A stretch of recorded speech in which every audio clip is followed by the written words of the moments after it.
আমরা আওয়াজ তুলবো এবং আমরা অবশ্যই সরকারকে চাপ দিব।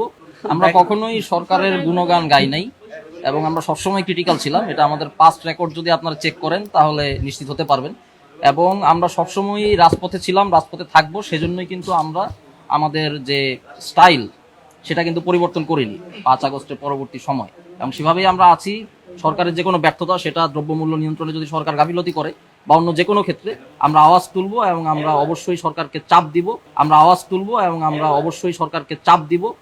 দেখুন, এবার আমরা আপত্তি জানিয়েছি যে পয়েন্টে, সেটা হচ্ছে ছাত্র জনতার সাথে কেন কনসাল্ট না করে, তাদের মতামত না নিয়ে উপদেষ্টা কেন নিয়োগ করা হবে এবং কি প্রক্রিয়ায় নিয়োগ হচ্ছে, এটা আমরা জানতে চাইছি। কারণ আপনারা জানেন যে বর্তমানে দলীয় কোনো সরকার নেই, তাই দলীয় কোনো ফোরামে আলাপ আলোচনা করে সিদ্ধান্ত নেওয়ার কোনো অবকাশ নেই।